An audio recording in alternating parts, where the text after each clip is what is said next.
one of the biggest problems of running a show is you do like a little pre-record conversation, and it gets so fascinating that I let you go on and we record 10 minutes of a podcast and I have to stop and say, let's hit record. That just happened with Dr. Jack Kruse. Welcome to the show. It's been a long time coming.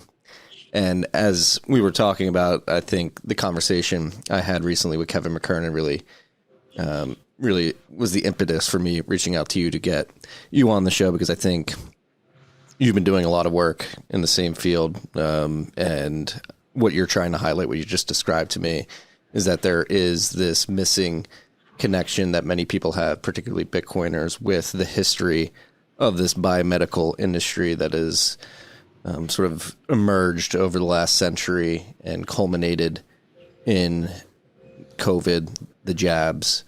And I think everything that you just described really revolves around this SV40, this breaking of the gut barrier, and people being misled. You were mentioning Bobby Kennedy not really understanding the true gravity of the situation until you had a conversation with him and Rick Rubin a couple of years ago. Yeah, I mean, the story really started for me about 2 years ago. You know, when my nurse, someone reached out to my nurse, and it was Rick's people, said, look, we want to do something with Jack. We want to get him and Andrew Huberman together. And Rick really wanted me to teach Andrew the things that he was missing. And I, you know, as Rick said in that podcast, I didn't reach back out to him for 6 weeks. I didn't want to talk about it.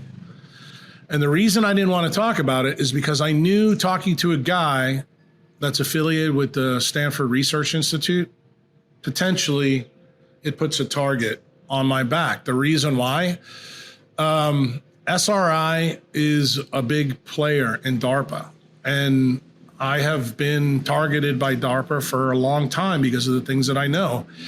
And most of those things are around how electromagnetic pollution affects us, okay? That's a big part of what decentralized medicine is all about.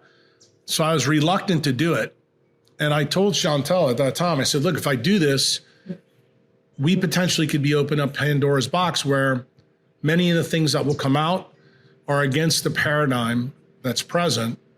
And it may not be the appropriate time for this to come out. And what she did, she convinced me that what we had just gone through in COVID was the perfect time, you know, to open Pandora's box because of, you know, all the things that happened with COVID, the lack of trust with doctors, the lack of trust with, you know, Fauci, gain of function, Barrick, the whole shebang.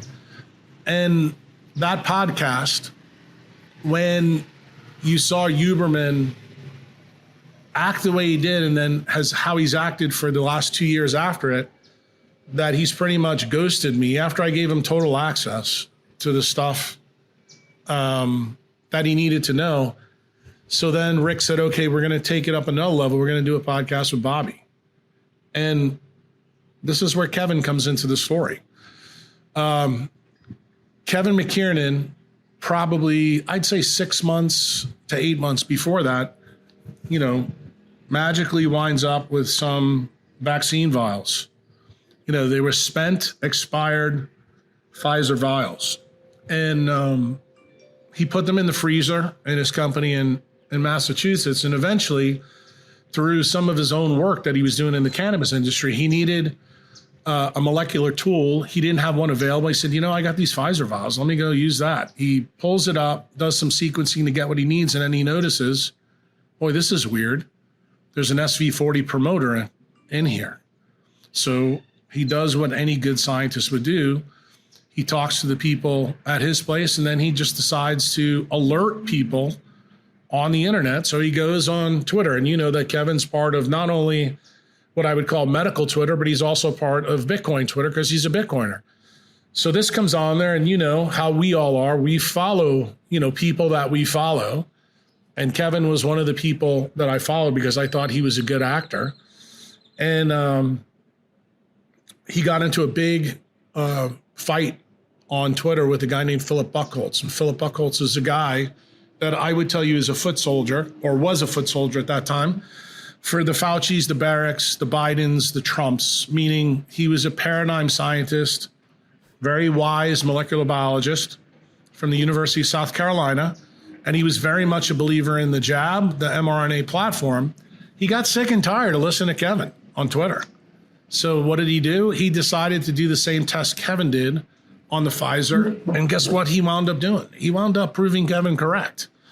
And the reason why this had huge weight is because here's a guy that wanted to stick his dirty socks in Kevin's mouth to shut him up, and he winds up proving Kevin correct. Now, both of these guys have their work now repeated by multiple labs, okay? Just so you know, and I think you already know this because you and Kevin did a good job on your podcast, Kevin's article on this whole story is still in preprint. It's not been approved yet for peer-reviewed literature. Marty, you know, Bitcoiners, we always say, don't trust, verify. This should be a huge red flag for just about everybody because they're basically keeping the story under wraps. And I thought by going back to Rick and having Bobby Kennedy's voice on this would be important. Why? Because I think all of us, maybe I'm making a bad assumption about Bitcoiners. All of my people read Bobby Kennedy's book about Fauci, and it did an exceptional job of talking about Fort Detrick all the way to 2023. What it didn't do a good job of is talking Fort Detrick backward. And for those of you who are Bitcoiners that don't know about this story, I unleashed that story on the Danny Jones podcast in December of 2024. So this is at the end of this 2-year thing where I really let it all hang out.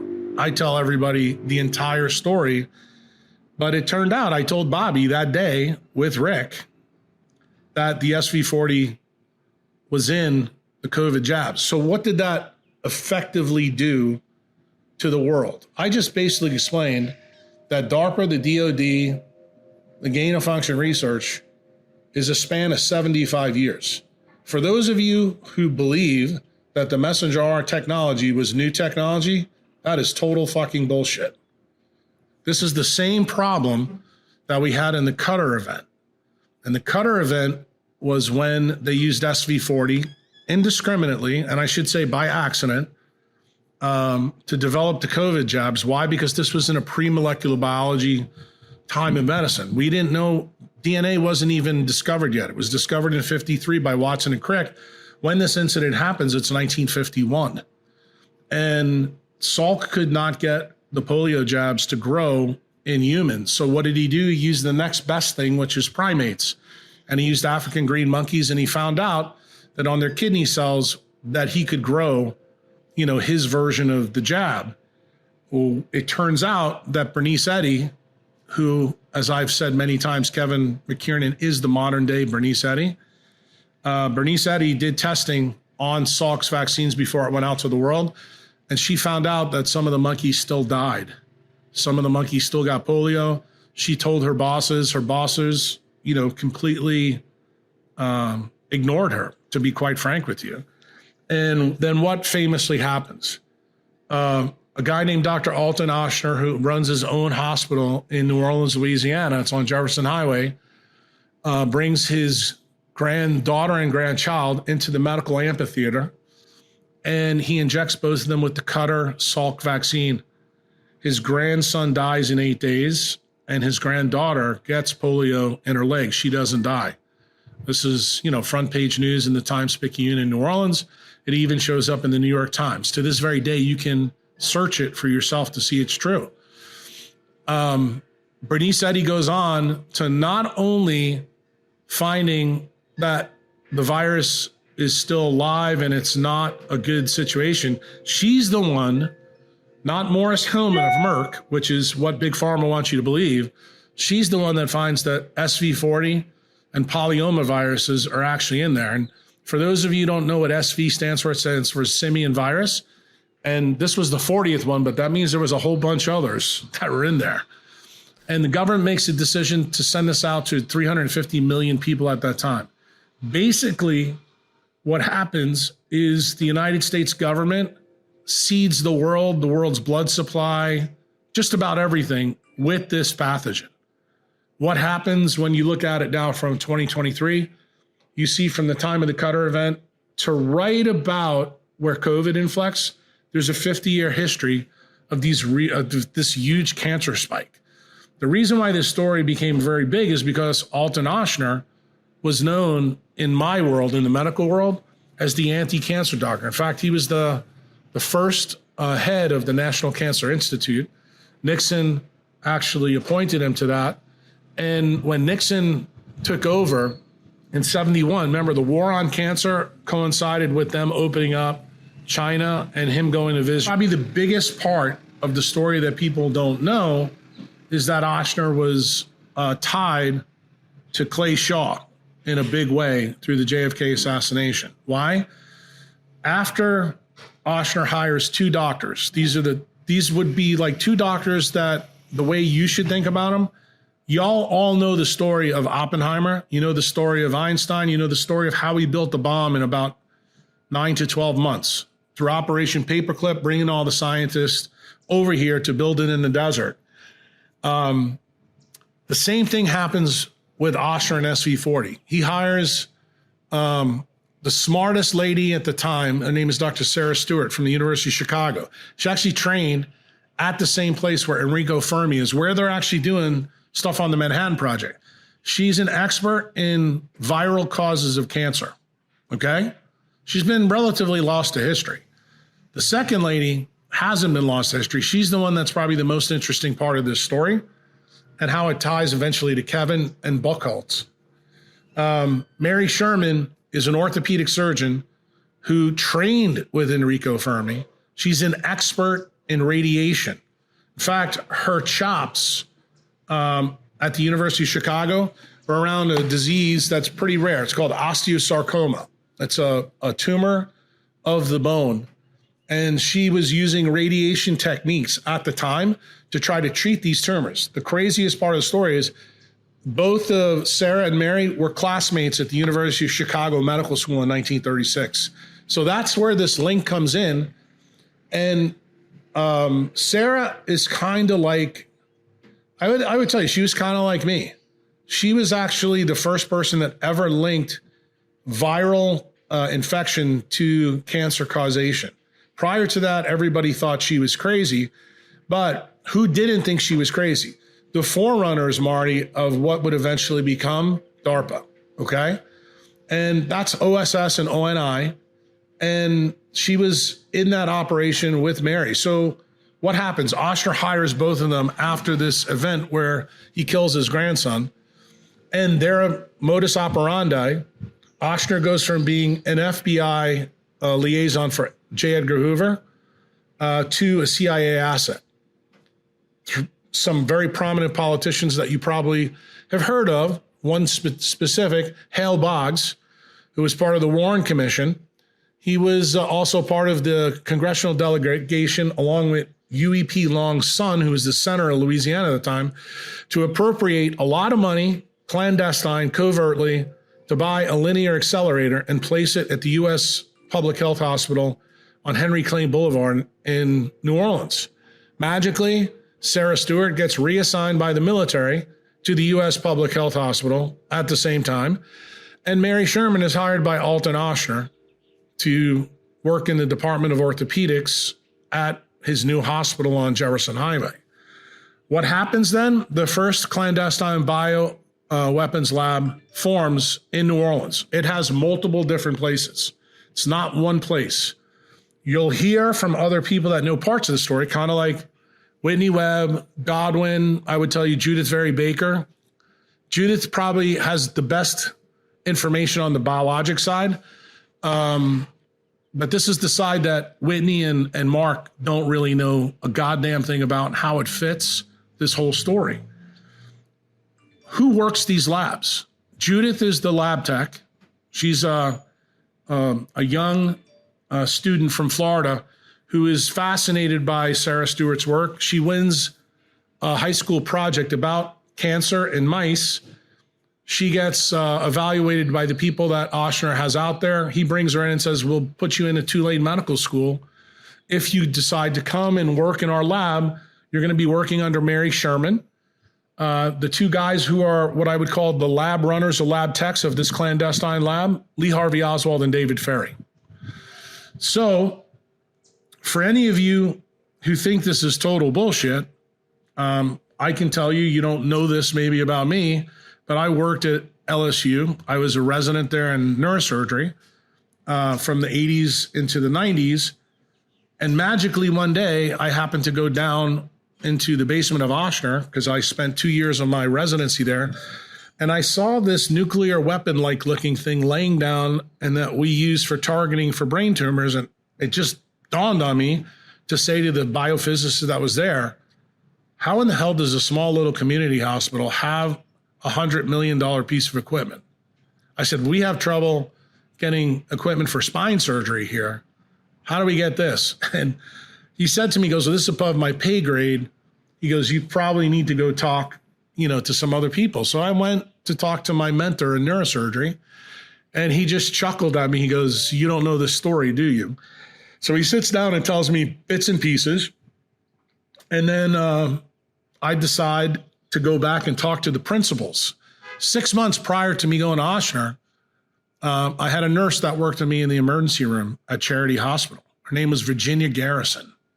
You could probably guess whose daughter she was, Jim's. And she sat me down one day when we went out drinking to a place called St. Charles Tavern. And as she got more loopy, I got more truth. And she just warned me. She goes, I know you're at Ochsner now. She goes, but you need to be really careful with these people because the truth be told is that family was involved with Clay Shaw with the JFK assassination. The craziest part of the story, Marty, first year of my residency, guess who's filming JFK in the basement of Charity Hospital? Oliver Stone. So the girl that you contacted today to set this podcast up, Chantel, she runs into Oliver Stone and gets a Wendy's smoothie spilled all over her. True story, so you can fact check this. So this whole story is going on, and if you go and watch the movie, I'm going to tell you there's two key points that tie to this story I'm laying out to you that you need to remember. There's two scenes where Oliver Stone shows mice and rats, but doesn't talk about them at all. Okay? It's there, but doesn't talk about them. And the last thing is the last picture in the movie is the one that you and I were chatting about right before you hit the record button. Richard Helms, the head of the CIA, admitted in 1979 that Clay Shaw was in fact a CIA asset. Just so you know, the federal government, specifically the FBI, and at this time now DARPA, did everything they could to make sure that that linkage was never made for Garrison because the government was very concerned that Garrison was going to pull Dr. Ochsner into this story. Most people in New Orleans probably would have a huge problem if Ochsner is on trial or being brought. Why? Because he's looked at as, one of the most successful doctors in the history of New Orleans. He was actually king of Mardi Gras, believe it or not, at one time. And the other, real big problem is that he employed a lot of people in the city of Nashville. So it would be really hard to link him to this story and get a fair trial, in New Orleans. But I'm going to tell you, to this day, I think this was Garrison's biggest mistake. If he would have put Ochsner on trial, then we would have found out exactly how Mary Sherman was killed. She was killed 6 months after JFK was killed. And magically, she was found in her house. Her whole arm was disintegrated. Half her thorax was disintegrated. Why? Because someone, I'll let you guess who that someone is, took the grounding cables off the Linac. She's the one that had to go back and make the concoction that they were eventually going to give to Jack Ruby. Why? Because after JFK was killed, Oswald was killed by Ruby. Judith Ferry Baker ran back to Florida because she was scared shitless. And David Ferry was absolutely, he was on the run, okay? Where did this story plop in right here to me and Rick Rubin on the podcast. I knew that Bobby Kennedy would not listen to me about the SV40 story until I told him a key thing that no one would ever know. So what did I drop on that podcast? If you go back and watch it and see Bobby's face when I said it, I said, Bobby, you remember the day that David Ferry got killed and Jim Garrison was at the death scene? I said, you know that he found part of Sarah Stewart's viral thesis in David Ferry's apartment, right? I said, didn't you answer the phone? Garrison was looking to talk to your father, but wasn't it you that answered the phone? And he looked at me and he's like, how the fuck did you know that? So I was trying to signal to him, because the next thing I told him was the story of Kevin McKiernan. I wanted him to know that SV40 spanned 75 years. The bioweapons lab that we're talking about was in New Orleans at the U.S. Public Health Hospital, on Magazine Street, and in St. Charles Avenue. It had 3 locations. Sarah Stewart was the one that was running the one on Magazine Street. Judith Ferry Baker was the one that was on St. Charles Avenue at Lee Harvey Oswald and Ferry. And then the U.S. Public Health Hospital is the other. So why didn't Philip Buchholz or Kevin McKiernan understand functionally this whole story about SV40 and the COVID jabs? Pretty simple, Marty. It's a clandestine operation. It was never put in the literature, ever. In fact, if you go back and look at the NIH website, everybody from 1951 to 1959, this story is whitewashed. It's pulled off. So I would tell you this is probably the primordial version of AI. They censored all the information so you can do it. So you know who was the person that let the cat out of the bag? 1955 New York Academy of Science meeting. Bernice Eddy gets up and at the end of her talk casually drops, oh, and by the way, all the polio jabs are filled with SV40. And dude, her career literally is over that day. They even took her phone away, okay? She's the first doctor that's effectively canceled by the industrial military complex. The story that I have been trying to tell for a long time is the reason why Robert O. Becker gets canceled by the same group of people. Why? Because he's doing work on non-native EMF electropollution for the U.S. Navy. And the story that people don't really understand is how this ties to the progression that I made in the Danny Jones podcast. This is MK Ultra, graduates to SRI, Stanford Research Institute. Then magically under Obama in 2013, you have the Brain Health Initiative. All of a sudden, everything goes to Central and South America.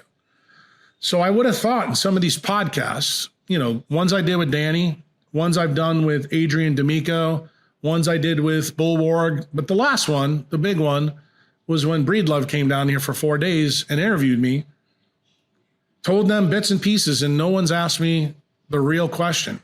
Why in the fuck did this thing morph?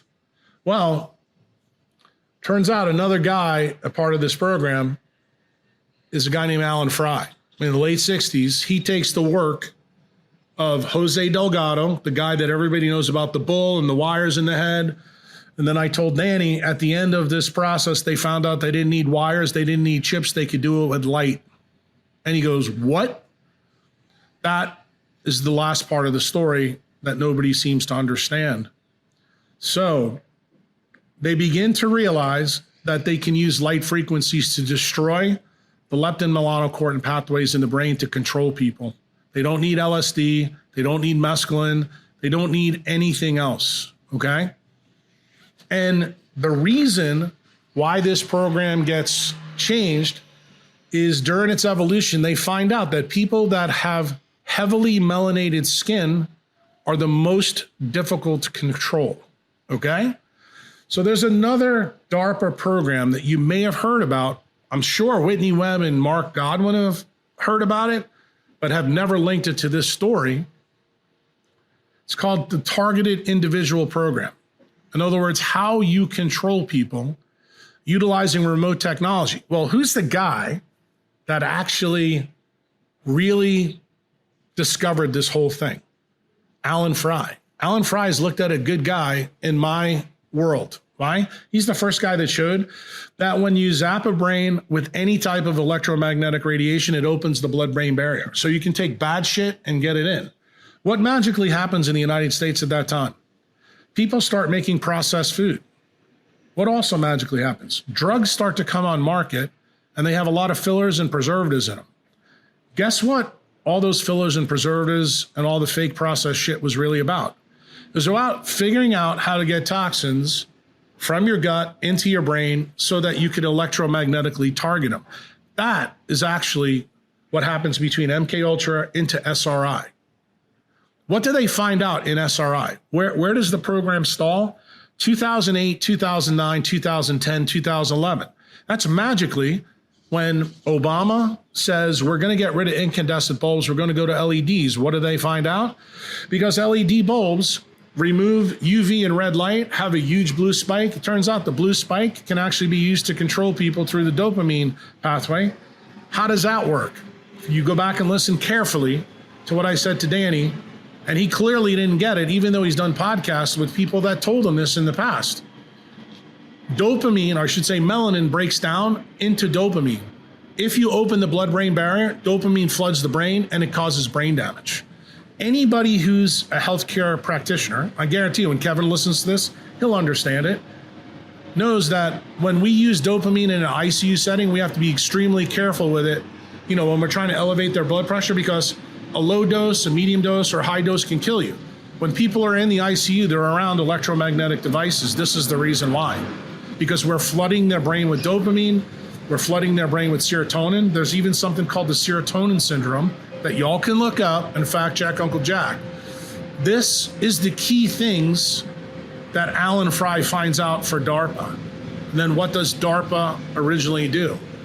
Not only are they using directed energy weapons to try to control this, they are now checking this at scale in the United States.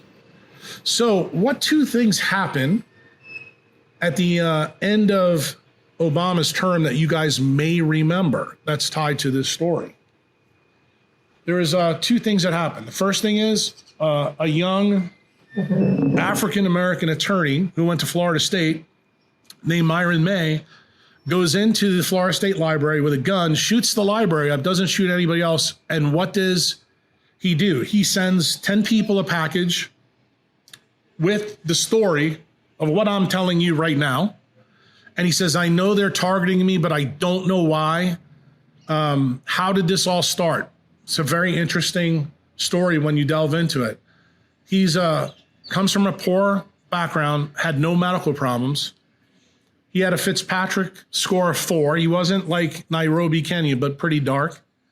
He starts to date a pediatrician from New Mexico. And magically, after they're dating for a while, he starts to complain of horrible back pain around his kidney and adrenal gland. He starts telling her, I think I need to go to the doctor. She goes, no, just treat it this way, that way. He goes to see a doctor in New Mexico who's a known entity in the DARPA program. He gets prescribed medications for ADHD. The pediatrician goes, why in the hell would they put you on something like this? What happens from there? He goes back to Florida. His behavior becomes more bizarre. He's telling people that he hears voices in his head. He has horrible pain in his chest and he doesn't know why. Ultimately, something happens to him where he figures out that somebody from the outside is actually targeting him for a reason and he doesn't know why. Here's the key part of the story, Marty. Turns out when you have a lot of melanin both inside and outside your body, this direct targeting device is bidirectional. See, when you don't have a lot of melanin, when they shoot it into you, you actually become a zombie, an obedient idiot. But when you're highly melanated, because what does melanin do? It absorbs massive amounts of radiation. For those of you who don't believe this, you can actually go look at the tests that we did on the hydrogen bomb, okay, on the atolls in the South Pacific. You may be shocked to hear this, but when we did that test, the United States military didn't even know what the thermonuclear capability of the bomb was that they were going to set off. Turned out they thought it was going to be about 7.5 megatons. It turned out, reality of the test, it was 15 megatons. That means that the blast area went into areas where regular people from the South Pacific lived. There's pictures that show these people lost their melanin in certain places on their body. You know why? Because that melanin absorbed the radiation blast for them. Okay? That's documented out there. So the government begins to realize that if they're going to use these devices as a weapon of war, that they've got to test it at scale on different folks. Turned out all the stuff that you hear about the TI people that are out there, these are people that are the randomized controlled clinical trial of DARPA on their own people before this weapon is ready for prime time. Just so you know, Marty, you may be asking, well, the Russians had the same technology as us. Why don't we see the same program there? Well, the Russians try to warn us. And this is where Becker's research comes in. Do you know, and you can look this up, there used to be something called the woodpecker frequency that emitted from Ukraine that went all the way around the globe at a specific latitude. This was an EMF device that the Russians put out to warn the United States that if you guys don't change what you're doing in terms of adopting electromagnetic radiation through cell technology, you're going to create a huge problem for people. And then when the United States military didn't listen to them, what did Russia do? This is where the Moscow embassy event happens. Remember, you probably heard as a young man about Havana syndrome, where all these guys in Cuba got zapped, right? You probably don't remember learning anything about what happened in the Moscow embassy. The Russians took a pulse microwave device and pointed it at the U.S. embassy in Moscow from 1967 all the way to 1973.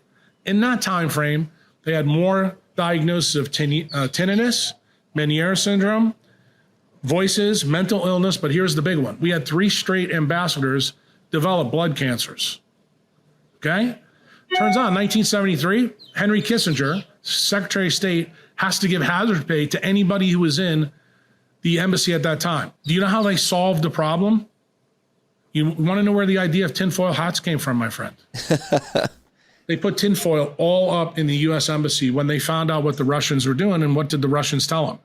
We're trying to warn you that what you're about to do is going to be a big problem. 1973, Marty, guess what else happens in 1973? Becker does the key paper on the sanguine antenna to use RF radiation pulsed to check all the Trident submarines all over. And he finds out through his work that this is a huge problem. So the Secretary of Navy and the other parts of DARPA know that this is a big issue because they're working on both parts of this story. So Becker gets so frustrated from 73 to 77, kind of like Kevin was about his story that you've been documenting with him every time you have him on.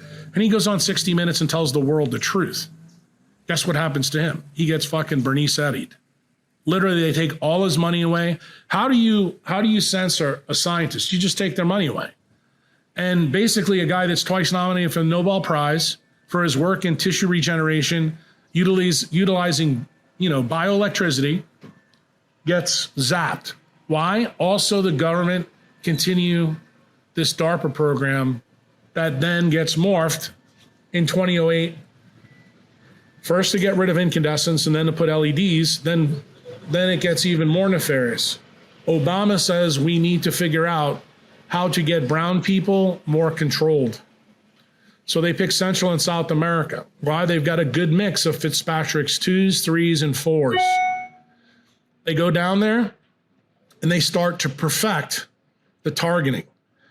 What are they using to deliver the targets? They're using processed food. They're using jabs. They're using geoengineering. Things fall from the sky. And you may be saying, well, how does this really work, Jack? Like, what's the mechanism that's tied to it? This is where you don't get any of the Whitney Webb, Mark Godwin people understanding. When you open someone's blood barrier and you open up their gut barrier, that means that big toxins, higher atomic mass than a hydrogen proton, goes into places that it's not supposed to be. So, Marty, you're a smart guy. I think you know that Intel and AMD, when they make semiconductors, they have clean rooms, right? They don't want anything in there. Turns out your brain works on the same mechanism. How do we know that? Guess what Becker's work was on? He's the one that proves that our body works by semiconduction. They already took his research out. So what did the government do? They take high atomic mass elements and deliver them in ways that you can't imagine. How does this work, Marty? You have places in your body called the circumventricular organs. And remember, I'm a Bitcoiner, but what's my day job? I'm a brain surgeon. So I know a little bit something about the brain. The circumventricular organs sit around your hypothalamus and your thalamus. These are areas where you never have a blood-brain barrier. These become the target of DARPA. They start to deliver these things. Do you want to know why geoengineering really is a problem? Not only does it block the sun, but when this shit falls down in the ground, those elements wind up going through places where you don't have a blood-brain barrier. And if they can convince you to use those earphones that Apple sells, then they can really get you because it lets tons of stuff in. So all the keto snacks that all the food gurus want to sell you has nothing to do with the food. It has to do with all the shit that they put in there that's manufactured that has a higher atomic weight than should. What's the issue with drugs? Everybody knows the story about Columbine and every other school shooter, but you've never put it together. It's not the SSRI drug, it's the fillers and preservatives in it that are a problem. Here comes the big one, Marty. This is something Kevin didn't find out, but I'm going to tell you. We find out that every jab, not just the Pfizer one, every single one out there, including the one that was used in China, has 51 to 55 elements that are not supposed to be in there. You want to find out the really interesting part? All jabs have 100% chromium in them. Do you know why they pick chromium? Has a +6 oxidation state. What does that mean? Negative to +3. That means it's a much more tunable atom when it interacts with electromagnetic radiation. Want to hear something even crazier? Chromium isn't found in every single drug that Big Pharma makes. Did you know that? I did not. Right. So it gets better. You remember Aaron Brockovich? Remember the story about PG&E? What was the element that caused cancer in the people out there around their power lines in that place? Hexavalent chromium. Isn't that interesting, huh, Marty? So you got the story of these high atomic elements with non-native EMF, and it's always associated with these unusual diseases that humans are getting. This is the collateral effects of the bioweapons program. But it turns out, what DARPA finds out, is that the people that have the darkest skin are difficult to control. So why did I have to be careful with Huberman? Did you know that Huberman's father was a condensed matter physicist at Stanford? You know what that means? He studies things like melanin. I was concerned that Huberman's father was part of this program, and that's the reason I really didn't want to go and talk to him. You know what else Huberman is famous for studying? Cephalopods. You know what cephalopods use to get away? Ink. You know what the ink is made out of? Melanin. I didn't know if Huberman knew more than I thought he did. I found out that he's a fucking idiot, okay? So that was a good thing, but he never put two and two together. Basically what happens is they go down to Central and South America and they figured out the mix that they can use to control people. Do you remember the last year under Biden that Mayorkas and Biden opened the borders and that people were being bused to certain places? Those were the people that were heavily melanated that they put in places so they could control them. And how would they do that? Through altering frequencies on LED bulbs and the cell towers that were around them. Guess who else was eventually part of this program that Whitney Webb and Mark Godwin haven't figured out yet? That's where Elon Musk comes in. Elon Musk will be the useful idiot 10 years from now. Why? Because everything will go from a terrestrial ground-based level to above your head. Why? they're going to do the same thing that Delgado did in the 60s. Figure out how to do it utilizing HARP arrays. They're going to figure out how to do it using satellites through targeting. Okay? This is the reason why you see people like Callie and Casey Means in the Maha movement. Casey and Callie are tied to making sure that Bobby can't act. In other words, you've heard how Saylor uses the term ossification. Well, Callie and Casey are ossification on this other side, so that Bobby never gets to this story. They're going to let Bobby fix the food. They're going to let Bobby fix this, fix that. But they have figured out in Central and South America that all they need is the messenger RNA platform to continue to deliver these things in. And these papers out there, Marty, they're out there that show you the jabs have these atoms in them. When you ask yourself the question, you listen to the functional medicine guys, why is it that the vaccine schedule is given to children? Well, what's the other protection system that we found in MK Ultra, that we found in SRI, and that we found in Brain Health Initiative? Myelin, not melanin, myelin, the outside electrical insulator of the brain, doesn't show up in people till they're 25 years old.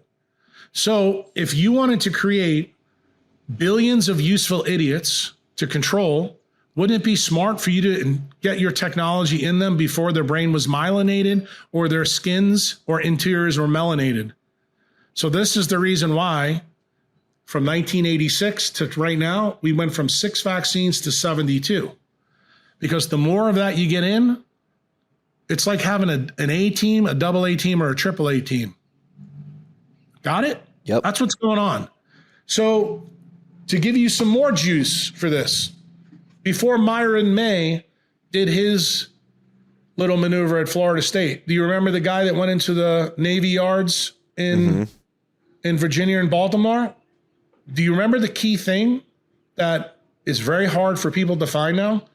He had 3 letters carved into the rifle that he used to kill the people. ELF. You know what ELF stands for? Extreme low frequency radiation. That's exactly what they're using. And it turns out the Fry effect that most of you can go study, this is pulsed microwaves. That's what they used in Cuba. But it turns out that you can use pulsed RF. That's what they were testing in the people in the United States. And it turns out RF is much more difficult with people that have melanin. Did you know that that Navy shooter was also an African American?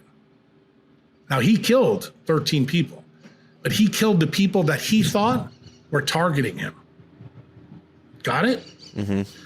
They have now, for the last 10 years, think they have a handle on how now to target these people. So now they're bringing people that have brown and black skin into the United States, into places where they think militarily they will need it. And when they need them, they'll turn it on. Let's get back to Elon Musk. Go look at any post from Elon Musk and Neuralink. You know what he says? You know what's on Twitter? Hey, we took this guy that's paralyzed and we put our device in him and now we can make him walk. Isn't that great?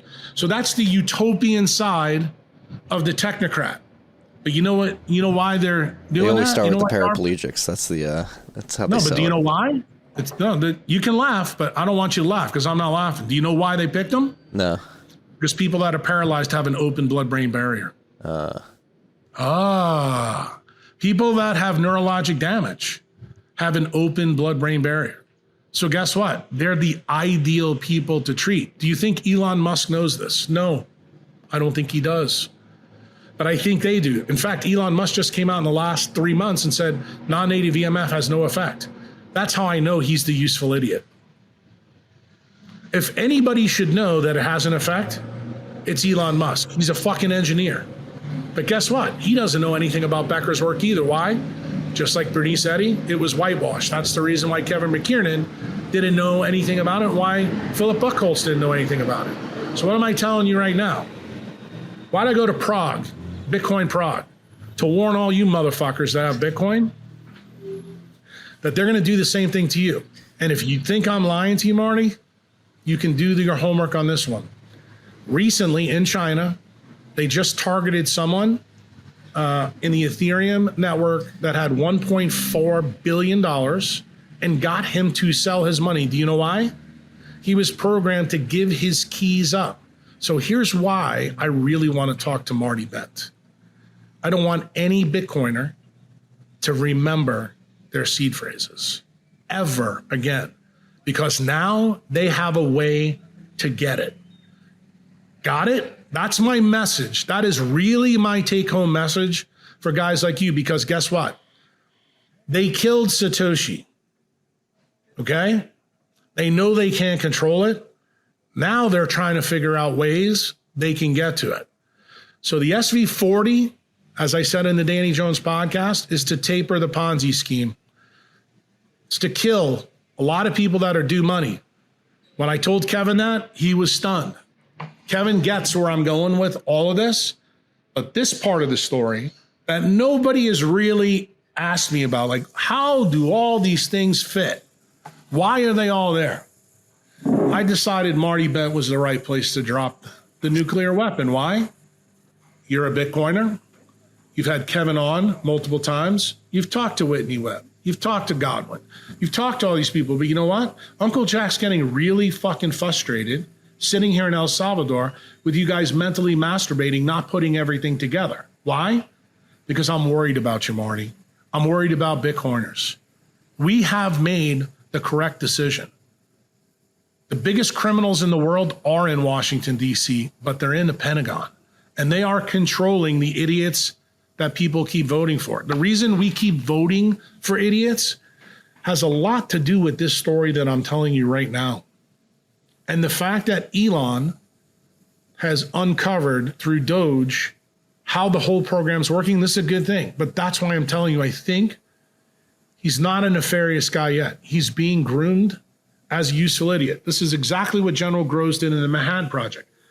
He didn't let Oppenheimer know everything. He didn't let Teller know everything. He didn't let Einstein or Bohr know everything. Why?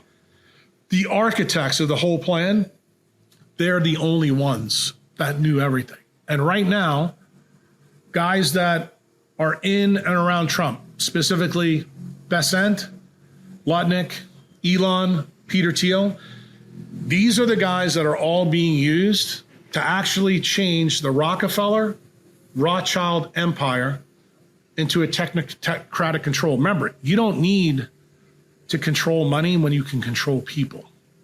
That's the Meyer-Lansky idea. They've now taken it through technology at global scale. So when I see you at a Bitcoin meeting and I see you wearing those AirPods and I tell you, please take those out of your head, I'm not doing it to be a dickhead. I'm actually trying to protect you from somebody taking your Bitcoin. Everybody in Bitcoin knows about SIM swap attacks and things like that. This is the biologic SIM attack. I want you to know that the people that we're dealing with, these are the most nefarious people on the planet.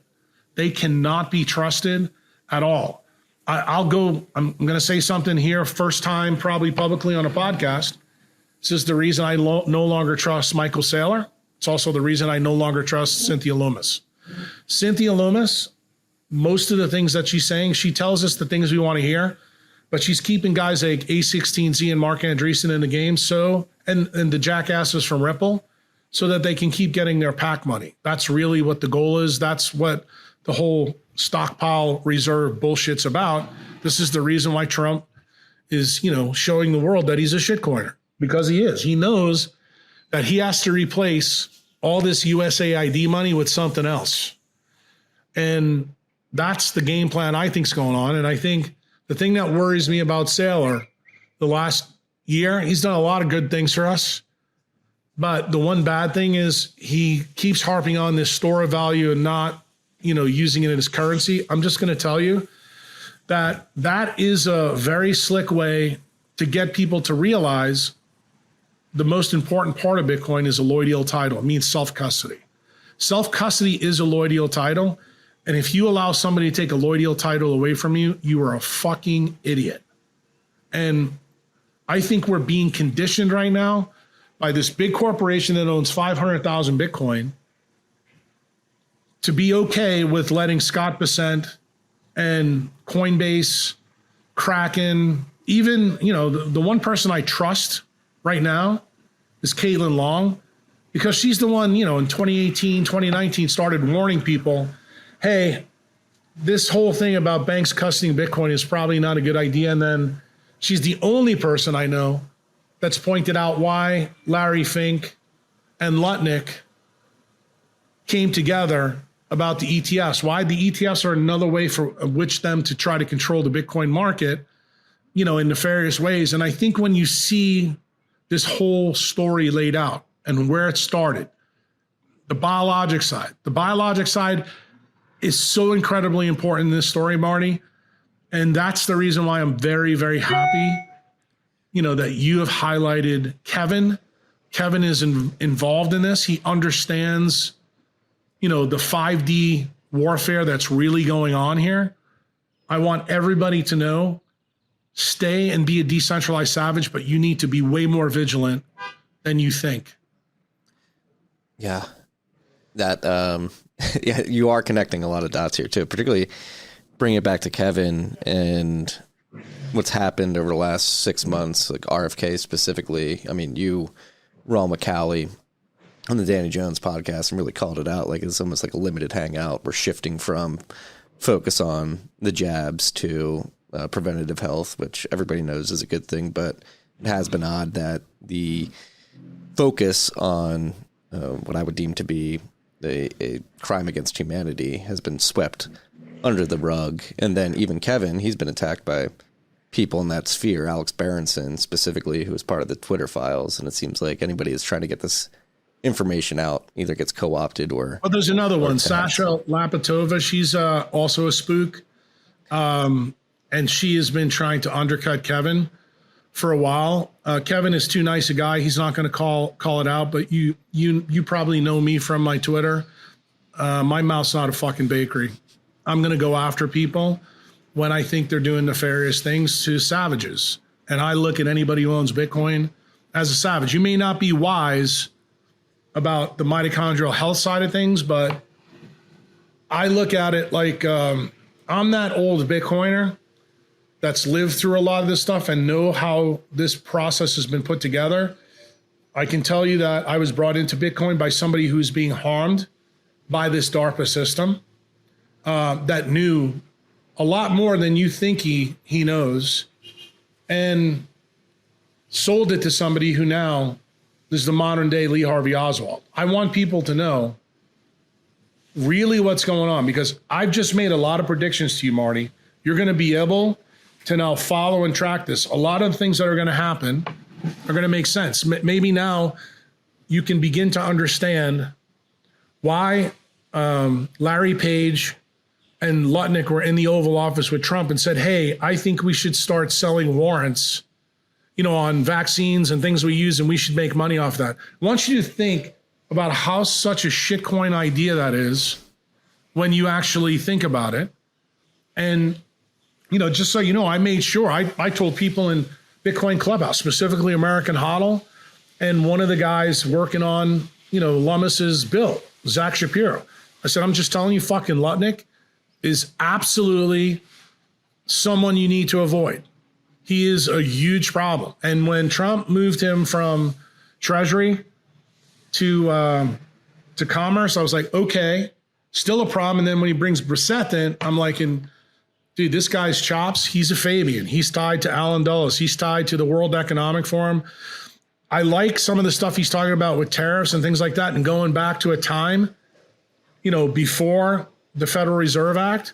But remember what I told you, Marty, what's the real game plan? The game plan here is we're going to destroy the Rothschild-Rockefeller control system, and we're going to install the technocrats. But I want to make sure you know who the technocrats are. It's DARPA, okay? Peter Thiel works for DARPA. Donald Trump works for DARPA. J.D. Vance is DARPA, okay? That's who's running this game. And the more we use technology, the worse it is. The only, I'll give you another one. The Solariport chick. She's always talking shit about Bitcoin. She doesn't understand that Bitcoin is not like all the other cryptos, okay? Bitcoin is the only out for this system. Even if we have technocratic control, because it's fully decentralized, you can get out, but you have to self-custody. You cannot allow your Bitcoin to be in someone else's hands. I can't stress this enough, that the message that has just started to ooze from Saylor's mouth for the last year is a problem. And maybe now some of you who know Dorsey's a good friend of mine, why he showed that video on Twitter with Michael becoming an XRP coin. Now you understand why. We are warning you. This is the same idea that Big Pharma does with you. When you go to the pediatrician and you're sick, you expect the pediatrician to write you a prescription. We have made that the norm in centralized medicine. And I believe what's happening from the people on the inside of Bitcoin is they are trying to make the norm that you're okay calling up the guys from Unchained Capital, say, fuck it, let me just put my money with Fidelity or Schwab. I don't want you to do that. I'm telling you, it's a huge risk. And you don't realize the risk because you don't realize that DARPA now has the ability to get your seed phrases. And many people, I guarantee you, Marty, when you release this, they're going to hear this and go, this Jack Kruse is crazy. He's this and that. Go search the guy in Ethereum that just gave up $1.4 billion and posted. He signed a message, yeah. You got it. He posted that he did it. I'm going to tell you even something crazier. I probably shouldn't say this, but I'm going to. I'm going to make another prediction for the Marty Ben podcast. Within 2 or 3 years, you will find out that someone in the Ethereum Foundation is supporting with huge amounts of money someone in the messenger RNA platform, supporting their research. Mark my words. They're not your friends either. Yeah. The narrative's pretty, it's funny that we're talking about self-custody, and I think the narrative of Bitcoin is digital real estate, it's digital property, it doesn't compete with the dollar, has been completely misguided. I was on stage last week sticking up for Bitcoin as a medium of exchange currency that you should self-custody. I'm going to record with Parker Lewis either later today or tomorrow on his most recent paper, but I too agree. Do me a favor. When you talk to Parker, before you hit the record button, ask Parker about the last meeting that him and I had face-to-face. Ask him specifically about it and why I'm asking you to ask. I think you'll be very interested because it probably will start some interesting discussions between you and Parker on that podcast. Yeah. I might even wait till he might be right outside right now. I might ask him. There you go. That's beautiful. Yeah. It does feel like we're at this inflection point where, at least in the Bitcoin space, it seems like Bitcoin has been identified as a threat and people are being placed to sort of co-opt and control the threat. And I guess my question to you is, in your mind, what is, the best outcome besides people really internalizing that they need to self-custody and not give up their keys? So what does an ultimate win in this battle look like against these people trying to force us into this panopticon? I think the number one thing, the way I look at it, and I'm going to take the biologic lens. There was a time in Earth's history after we evolved that the human population got down to 70 to 100,000 for a variety of different reasons. From that 70 to 100,000, we now have turned into 8 billion. I look at the Bitcoin community as that 70 to 100,000. It doesn't mean the rest of people are going to die. They're just going to be the economic slaves. Okay. They're going to be the people that Klaus Schwab and DARPA are trying to create. And what I'm saying is that if we all stick together and watch each other's backs, I look at this, Marty, you have eyes, Parker has eyes, Dorsey has eyes. You are expert at seeing things that Uncle Jack doesn't see. But I happen to be expert at seeing things that you guys don't see. And I think that when we get together and do podcasts like this, I think when we get together and we share each other's tweets, I think when we sit down on, say, stages together and we have discussions like this, to me, this is the stuff that we should be talking about in Bitcoin meetings that nobody wants to talk about, because we are our own country without a border. And I think we proved the world that when we got Trump elected. We were the ones that pushed him over the line. The problem is, if we're being honest, a lot of the shitcoiners helped us. That's why the shitcoiners got David Sachs. That's why they've co-opted Lummis. That's why they've got a seat at the table. And I don't think as maxis, we can be upset with that. Why? Because remember, we're the predators, they're the prey. Predators always need prey. We actually need the shitcoiners to do stuff like this. So I look at this new society building that we are the masters and the shitcoiners are our cows. And we are going to use them to build a new world that we live in. If other people want to come into it, the price of admission is simple. Just buy Bitcoin. That's all you need to do. We're not asking you to do anything else. But once you come into the tribe and you understand what we're about, that we're about sovereignty, freedom, and that we take it to the nth degree. We even go past what's in the Second Amendment. And the things that I'm worried about, the Second Amendment is meant to protect yourself from acute lead toxicity. What I'm trying to tell you now, Marty, is that they're not coming after us with guns because they know we'd shoot them. They're coming after us with needles to kill us. And they're using electromagnetic radiation to do this silently so that we have no earthly idea what's really going on. And I'm going to tell you, the big risk that I see with Bitcoiners, all of you fuckers are addicted to technology. Like, I can't tell you how sick to my stomach I get when I see all the Apple things in your ears and all the other bullshit. Look, I told Matthias Kuchers, the head of Prague, last year when I got on the stage, I said, dude, this stage will kill anybody with all the light you got on it. So I'm going back there this year. So is Kevin. Me and Kevin are going to be speaking in Prague. And I told Matthias, when me and Kevin come on, you make sure that it's all red light. You put red light on the stage.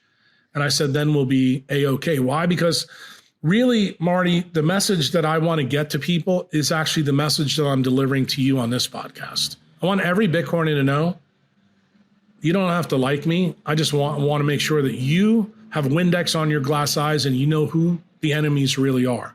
I want to make sure that you are an informed individual. I look at this podcast and delivering it to you. I'm doing my informed consent with you. I look at you as my patient. Why? Because you own Bitcoin. Bitcoin is the money of decentralized medicine. And you potentially are a future client of the doctors that I'm training. And I am trying to protect a flock that I think is the most valuable flock on the planet. Why? Because you are first principle thinkers. You're decentralized. I just need to get you decentralized everywhere. And I want people to know that the reason I'm a hard ass, even on people that are doing good things, I mean, you know that I've gone after Whitney and I've gone after Mark in several places. The reason why is half-truths always lead to full lies. We need to understand our enemy, dude. Just look at Sun Tzu's book about the art of war. Everything I've told you in this podcast is actually about that book. You don't know what this enemy is capable of doing. And they are using an angle of attack that none of you are prepared for. Not one of you. In fact, most of you are walking right into their hands because all of you are addicted to what the technocrats are selling you. Yeah, and I can see a lot of people listening to this and be like, it's crazy. But to me, it's like they've literally, going back to Havana syndrome, that was somewhat of a quote unquote conspiracy theory for the longest times. And then it was made apparent, like, yes, this is happening. And then in the defense tech startup world, I mean, Joe Lonsdale's talked about this pretty openly on CNBC. Like, they're actively building microwave technology to do things. I mean, they market it as we're going to shoot down drones and sort of fry people. Well, remotely. That's the utopian side of it. The dystopian side, you need to know how it works. So, like, I just wrote a blog yesterday because I knew I was coming on with you. I decided to write this blog right before. I'm getting ready to talk to a group of older Bitcoiners that have a lot of money tomorrow. And they asked me, many of them are involved in the defense industry. They're like, we want to know. We know that we've worked on this project, But we want to know exactly how it works. So you brought up the issue with Havana syndrome. I'm going to explain to you exactly how this works and why the tech is so ingenious. Inside your cochlea, you have a melanin sheet. It sounds crazy to you. It's inside a bone that you use for hearing, tied to the endolymphatic sac. What you don't know, it also is a place that doesn't have a blood-brain barrier. So when they use pulsed electromagnetic radiation, depending on the frequency, that depends on what you get distally. What is the ultimate endpoint in your brain? It causes a traumatic brain injury. Why? Because this isn't the way the system was evolved to work. It was evolved to work differently. But they have now disconnected your antenna, your GPS system in your brain. How did they do that? By putting these heavy atomic elements inside your CSF. What does that do? It ruins the fidelity of the antenna system. If you think that this is crazy, just so you understand, your thalamus in the center of your brain is known as where all the five senses come in. Your thalamus is actually what allows you to connect to the sun and the earth to create biologic rhythms. You've heard of those, called the circadian rhythms. Do you know what the emission of the thalamus is? 7.83 hertz. You know what that is? That's the Schumann resonance of the earth. Where does that come from, Marty? That's when the solar wind hits our ionosphere, you make an aurora, electricity comes down in lightning. The ionosphere that we live in on this tectonic surface is like the inside of a guitar. Every time electricity hits the planet, it creates a waveform. That waveform is 7.83 hertz. Your brain, every living thing, let me be clear about this. Every living thing on the planet emits this alpha wave. What did MK Ultra, SRI, and the Brain Health Initiative teach DARPA? That if you disconnect people from that signal, you can take over the controls of the brain. So what did they do then? Once they take that away, then they start using directed energy weapons to target different senses in you. And what's the ultimate effect? They started to do this at scale in the Iraq War. Do you want to know why all these guys came back in the theater with PTSD? That's the reason why. Now, I'm not going to tell you this, but I left my practice in Nashville because I knew this was going on. I've never told anybody this. I went to Mississippi specifically to work at the Hattiesburg Clinic. Do you know why I went? Hattiesburg Clinic had a government contract with the military where people would come and go from the theater. Do you know what that allowed me to do? It allowed me to examine people pre and post for these injuries. Got it? And then when I left there, where did I go? Opened up a TBI clinic in New Orleans. So if you don't think that Uncle Jack has been working on this for a long time, you're out your fucking mind. And then how was I able to do all this? Marty, I wasn't connected to the system. I don't give a fuck about your fiat money.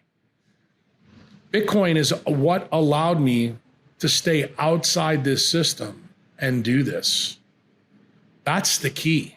And that's what you need to understand. That's the reason why I actually care about you guys more than I care about my fiat friends. My fiat friends have made a decision to stay plugged into the system that is going to taper the Ponzi scheme. Marty, I've tried to tell them in no uncertain terms. I can tell you, I've told Rick Rubin this story. Jack Dorsey, his orange-pilled Rick, we've been telling him and telling him and telling him. It's hard for people to fathom that this stuff's going on there. But guess what? When you look up Fry syndrome or microwave syndrome, you'll find out that I'm exactly right, that they can use pulse microwave to make voices in your head. And you know what the irony is when you talk to people who have had this problem? I've talked to so many soldiers with this problem. They have actually heard voices coming from the center of their head. Do you know why? Because that's where the thalamus is emitting the antenna signals. So guess what? The people that have melanin in their brain, they're the ones that actually can harm the government. The government they want to stay completely clandestine and covert. That's the reason why people need to upgrade their melanin systems. It makes you more resistant to this. So if you want to keep your seed phrases clean 30 years from now, if you're one of those people that keeps it in your head, And you better make sure that you live inside the tropics and that you're outside like a rotisserie chicken. I'm going to tell you, the people that have to worry the most are people that lived in geoengineered cities. If you want to know the reason why the cities are being geoengineered, remember, if you don't use processed food, if you don't use supplements, if you don't use drugs, what's the next way to get you? Geoengineer it, the shit falls out of the sky and goes right in the ethmoid sinus, in the roof of your nose where your pituitary has no blood-brain barrier. Dude, they have thought of it all. They're that good. And some of these people that came back from the theater at this military base, I used to take CSF samples from them. And I would send them to a place, not to do an MRI of their brain. I do nuclear magnetic resonance of their CSF to look for those atoms. Guess what? I didn't see one person that came back with PTSD that didn't have those atoms in their CSF. So, Marty, you want to take a guess now why Uncle Jack lives in El Salvador? Increase that melanin. You want to take a guess why the FBI, CIA, and DARPA has been to visit Uncle Jack a lot in the last 10 or 12 years? They wanted to know exactly what I told you in this podcast. They wanted to know how much I knew. Well, guess what? Now you know why I didn't want to go talk to Rick and Huberman. Because when you allow this shit to come out, dude, it's not a good place to be. Remember what Voltaire said? When you start to talk against the people in power, it's a huge issue. And am I worried about it? Yeah. Now I know that the globalists, the people in DARPA, are now coming to El Salvador. You don't believe it? Remember the adopting Bitcoin meeting that we had here in November? Mm-hmm. Sergey Brin magically turned my feed off. I was the only person that got turned off from the stage. Did you know that? I did not know that. On YouTube? Ask Nico. Nico and his partner. They couldn't believe it. Everybody else, Max and Stacy, had no problem. But Uncle Jack, the internet got turned off in El Salvador. Huh.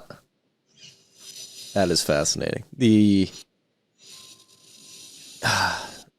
Because I've seen this too, like Cody Wilson from Defense Distributed, he's described it the same way, where he was 24, naive. The Voltaire quote really made me think of it, where he was just naive, interested in the stuff and passionate about it, and then they went and dragged him through the mud for the better part of a decade, and he's still fighting. But this athletic death that individuals really end up having to produce to get this information out there is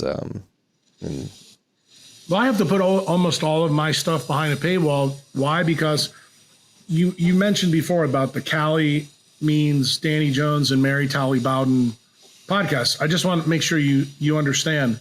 I think Mary is one of those people that Bitcoiners are going to hire. But remember what happened to her. She's still plugged into the fiat side. She doesn't understand Bitcoin yet. She just had to pay $266,000 to protect herself from the Texas Medical Board. Mm-hmm. Dude, DARPA is weaponizing medical boards and hospital bylaws against doctors who fall out of line. If you want to know the truth, that's really what's going on with Mary, but Mary doesn't know it. I want you guys to know it because guess what? Mary is going to be a good guy. She's trying to help you guys avoid the problems. As much as I hate a guy like Peter McCormick, because I don't like him at all. I think he's a real problem. Peter took a couple of jabs so he could go all over the world and talk. Peter needs Mary Talley Bowden more than you can know. She's trying to make ivermectin over the counter everywhere in the world. Peter's never going to get the drugs that he needs because he took those jabs. And he has no idea what his real risk is. And I told you, I don't like him. But remember, Marty is part of our family. You know what that means? That means I have a duty to make sure, because he's got a big mouth. Maybe he can save some of those communist bastards in the EU by getting them to buy Bitcoin and get off their fiat. I mean, it's the truth. And we need to look at ourselves as a decentralized army, because that's really what we are. And we are aligned because we have our alloidial title. What I want is I need to keep you guys as healthy can be. What am I most interested in Bitcoiners? Head up.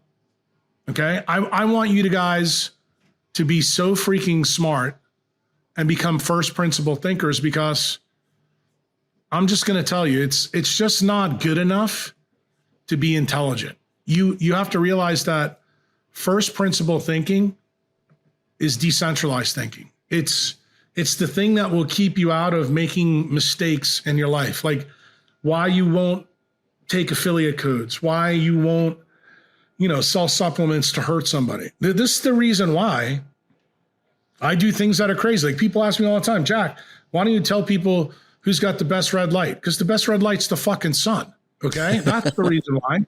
Jack, why don't you let us advertise on, different things on your site, with, our paleo snacks or our carnivore snacks? Because your shit, I've put in an MRI scanner and it's got fucking bad shit in it. And I know that almost every Bitcoiner out there uses Apple iPods. I don't want you guys fucking using this stuff. But, it sounds crazy when I come out against Peter Attia or Rhonda Patrick and I say the things that I say, or even Huberman.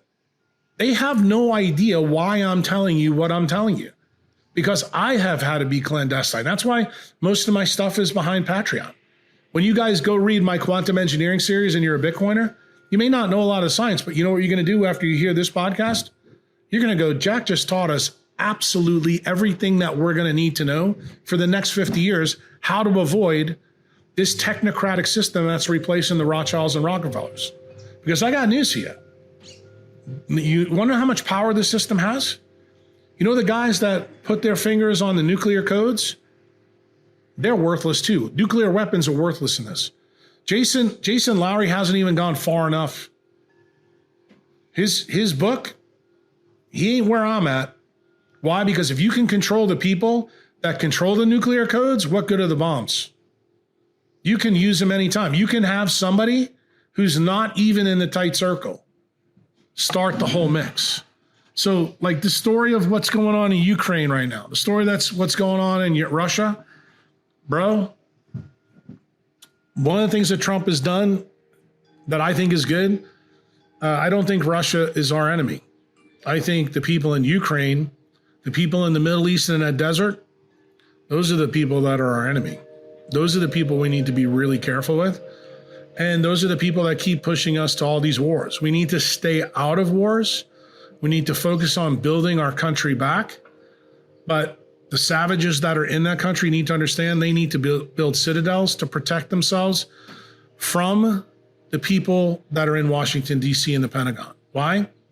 Thomas Jefferson, John Adams, all those dudes in the Federalist paper, they were right.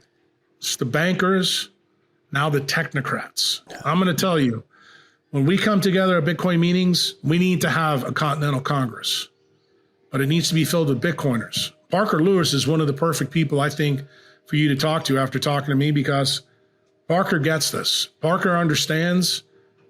I think he really gets that we need to get a core group of Bitcoiners to understand that our biggest risk right now isn't the people that I think the old cypherpunks are worried about.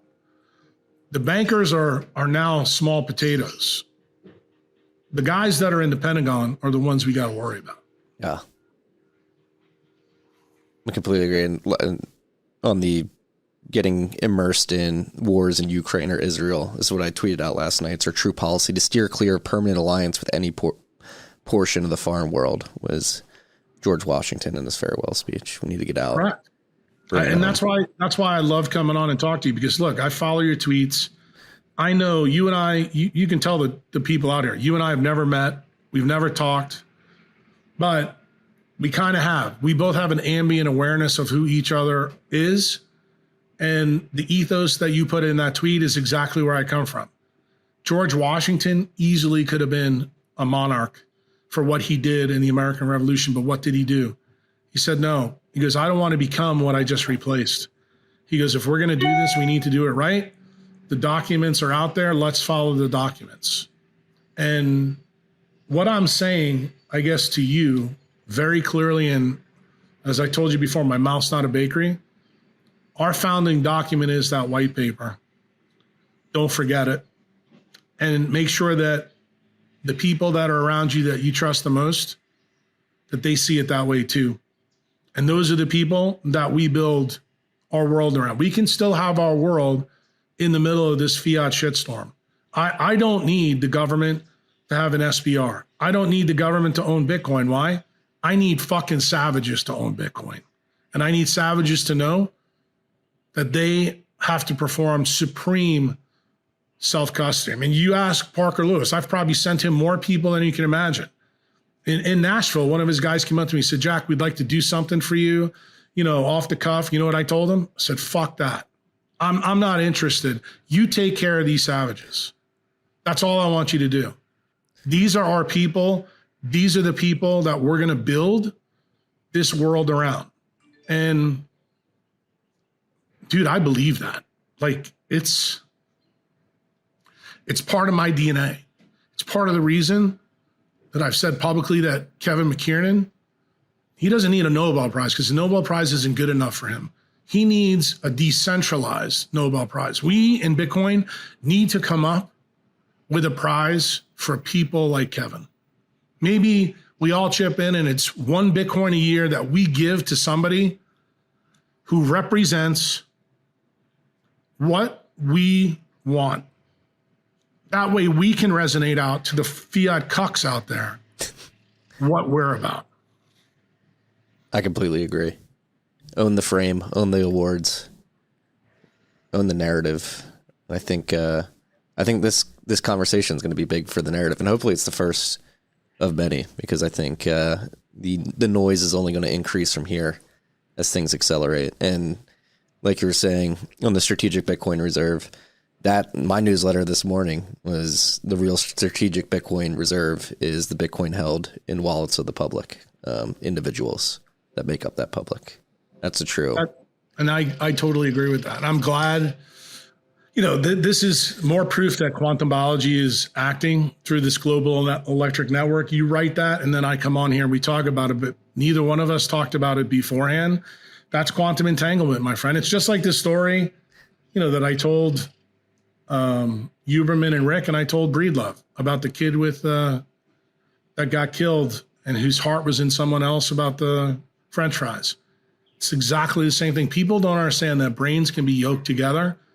And it turns out DARPA figured this out, and they're trying to steal that connection. They are trying to come in and control us in ways that you guys can only, you can't even fathom.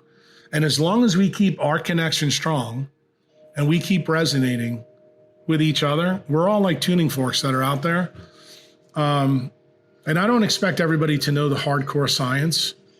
You want to learn it, I will teach it to you on Patreon. But I think the single most important part of the story is for people to listen to what you and I have been talking about for an hour and a half, that you don't have to like somebody, you still be in battle with them. And that's how I look at Bitcoiners. Just like your family, you got a brother-in-law that you can't fucking stand, or a mother-in-law you can't stand.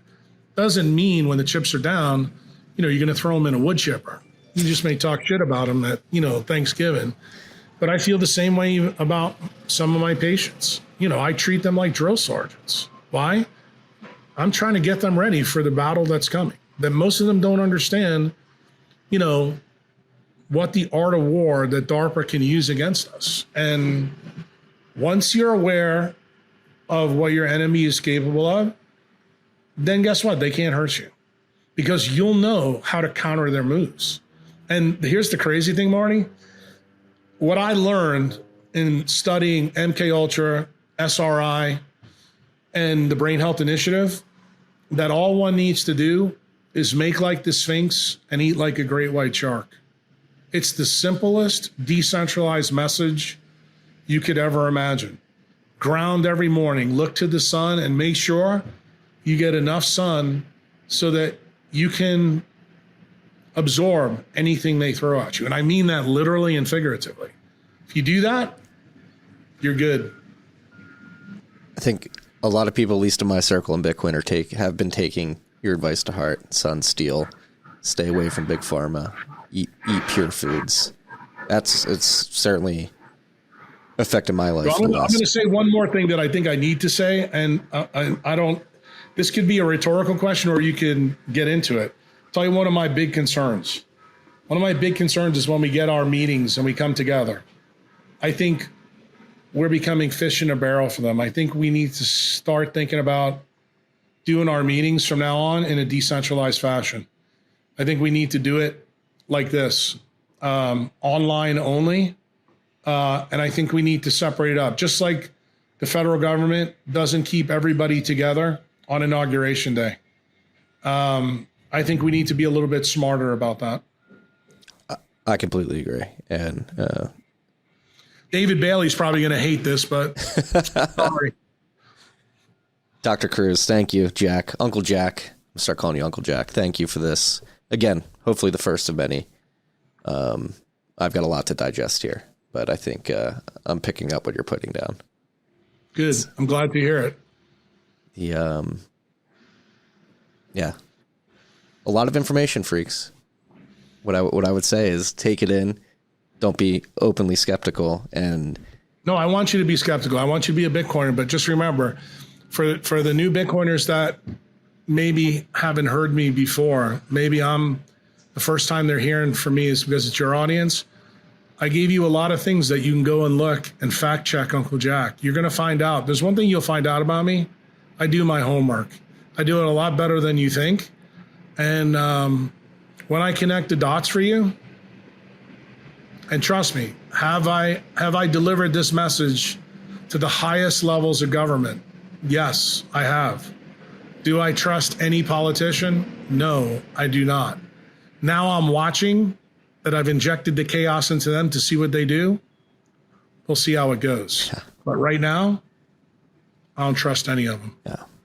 Correct phrase. Be skeptical, but also have an open mind. Dr. Jack Kruse, thank you so much. No problem. Anytime, Mario. It's a pleasure. My pleasure. Peace and love, freaks. Thank you.